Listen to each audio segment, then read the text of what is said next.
This is the World Organic News for the week ending 24th of June 2019. John Moore reporting. Decarbonise the air, recarbonise the soil. This week we begin with an interesting piece entitled Recycling is like a band-aid on gangrene from theatlantic.com. I really couldn't have summed up the nonsense we're being asked to do for the planet, in inverted commas, any better than that title. It fits in with the everyone must go vegan. We must never use a plastic bag to bring groceries home if it's given free with those groceries. And the world must never use incandescent bulbs for lighting. The piece is really interesting and a little confronting personally. The title is a quote from Max Laborian, who runs, and I quote, the Civic Laboratory for Environmental Action Research, or CLEAR for short. Interrogates what Laborian believes to be a systemic problem in science. CLEAR conducts its research on microplastics from a feminist and anti-colonial perspective. This epistemic approach informs the lab's scientific protocols, ethics, and research design. End quote. As I said, a little confronting. I do understand that there's no such thing as bias-free research, but these scientists state their biases up front, so maybe that's a good thing. We know where they stand. There's also a 12.5-minute documentary on the link. Have a look. Challenging but useful. It keeps us on our toes. So if recycling, ending, in inverted commas, single-use plastic bags, and living in a darker environment at night isn't making a difference, other than a sense of virtuousness for doing these things, what are we to do to actually make a difference? Around the world, and in particular here in Australia, rooftop solar PV actually makes a difference and benefits the householders and the climate situation. In other parts of the world, micro hydro systems, micro and maxi wind turbines and geothermal generation are also making a tangible difference. These things all respond to the decarbonise the air part of the show's tagline. The thing that's been playing on my mind is, what will have the same effects and benefits, tangible benefits for householders and the climate situation, if we are to follow through on the second part of the tagline? Recarbonise the soil. There are two lines in this, to my way of thinking: food and land. Now, I know this sounds vaguely Bolshevik, but I'm not echoing the calls from the streets of St. Petersburg in October 1917. I truly believe we have two interconnected issues that impinge directly upon the climate situation. Both the food system and the industrial agricultural system have direct effects upon the levels of CO2, and they're not positive. Or, to be more specific, they do increase, so positive as in making things worse. So this brings us to our second piece. New research. Synthetic nitrogen destroys soil carbon. Undermines soil health, from grist.org. And this is a long quote. Quote, fertiliser is good for the father and bad for the sons, a Dutch saying.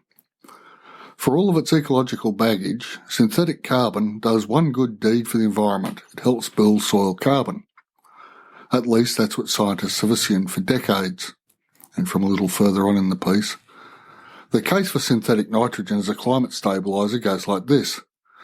Dousing farm fields with synthetic fertiliser makes plants grow bigger and faster. As plants grow, they pull carbon dioxide from the air.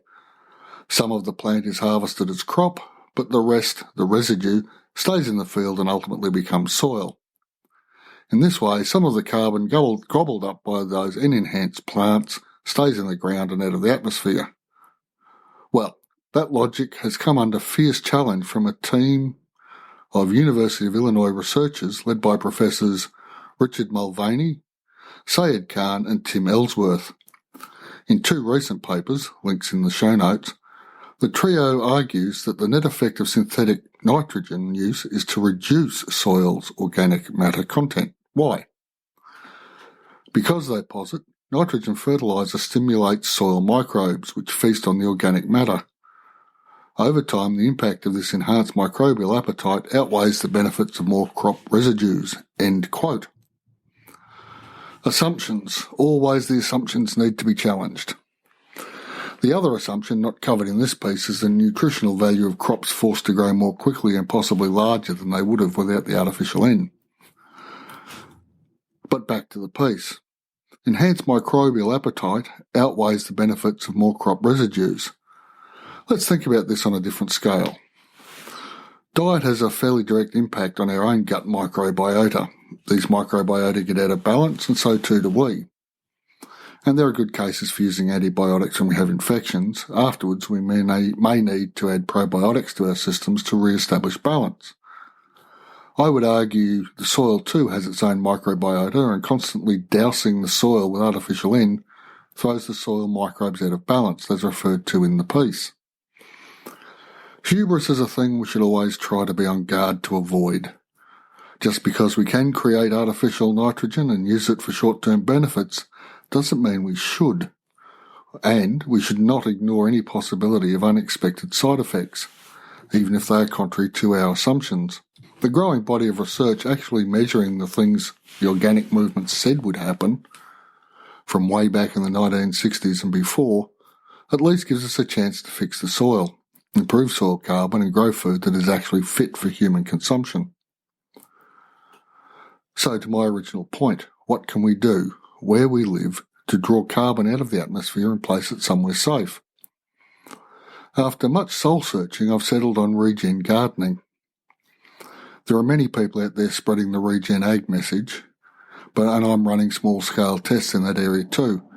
But I think the greatest effect we can have on the greatest number of people is in the suburban, urban areas of the world. As the majority of humans will be living in urban areas, we need to get this sorted. Imagine the effect of the entire suburban areas of the world sucking carbon out of the atmosphere and sequestering it. Just imagine.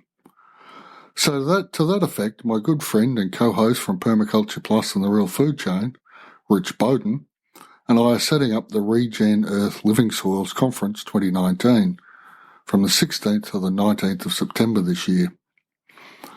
We'll be co-hosting yet another podcast, Regen Earth. The trailer episode hit this feed as a bonus episode a couple of days ago. If you're interested, have a look at the website, regenearth.net, and of course there is a link in the show notes. We're still adjusting the layout of the website. We have our guest speakers for the conference locked in, and they are as enthusiastic and excited about this project as we are. The website still needs some adjusting, so bear with us as we do that. And on that happy note, I'll draw this episode to a conclusion. Decarbonise the air, recarbonise the soil. Podcasting checklist is still available over at John Moore Podcasting Services for those of you who wish to join this noble profession. Thanks for listening, and I'll be back next week.